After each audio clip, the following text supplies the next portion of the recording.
ചെയ്യുന്നു. എന്നാൽ ഇവിടെയാണ് റൊണാൾഡോ എന്ന അപകടകാരിയുടെ പ്ലേയിങ് സ്റ്റൈൽ നോക്കേണ്ടത്. വീണ്ടും കൃത്യമായി സ്പേസ് ഉണ്ടാക്കി പന്തിനെ വീണ്ടും തന്റെ കൺട്രോളിലാക്കി വലയിലേക്ക് നിക്ഷേപിച്ചെങ്കിലും ഇത്തവണയും പിഴയ്ക്കുന്നു. ഇപ്രാവശ്യം ഓഫ്സൈഡ് ട്രാപ്പിൽ കുടുങ്ങിക്കൊണ്ട് ഗോൾ നിഷേധിക്കുന്നു. അദ്ദേഹത്തിന്റെ മുഖത്തിൽ നിന്നും തന്നെ നമുക്ക് വ്യക്തമാണ് എത്രമാത്രം മത്സരം ആവേശവും പ്രതികാരവും ഉള്ളതാണെന്ന്. അങ്ങനെ മറുഭാഗത്ത് ബാർസയ്ക്ക് അനുകൂലമായ ഒരു പെനാൾട്ടി ലഭിക്കുന്നു. അത് സാക്ഷാൽ ലയണൽ മെസ്സി യാതൊരു പിഴവും വരുത്താതെ വലയിലാക്കുന്നു.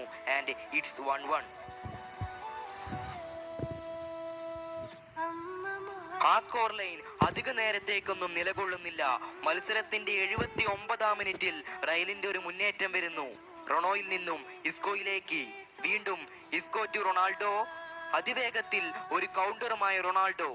സ്റ്റിൽ റൊണാൾഡോ ബാർസ ഡിഫൻഡറായ പിക്കെയെ മറികടന്നുകൊണ്ട് പെനാൾട്ടി ബോക്സിന്റെ തൊട്ടരികിൽ നിന്നുകൊണ്ട് തന്റെ വലം കാലിൽ നിന്നും ഉത്ഭവിച്ചൊരു മിസൈലാണ് പിന്നീട് ലോക ഫുട്ബോൾ കാണുന്നത്.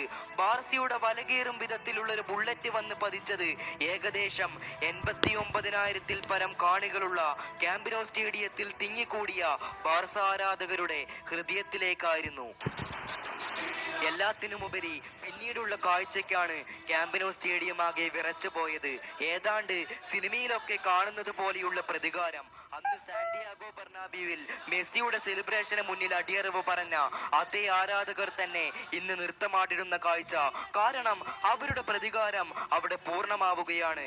അന്ന് മെസ്സിയുടെ സെലിബ്രേഷൻ ആണെങ്കിൽ ഇന്നിതാ ക്യാമ്പ് നൗവിൽ വെച്ച് തന്നെ, അവരുടെ തട്ടകത്തിൽ വെച്ച് തന്നെ ജേഴ്സി മൂരിയുള്ള തന്റെ സിക്സ് പാക്കും കാണിച്ചുള്ള ഒരു മാസ് മറുപടി.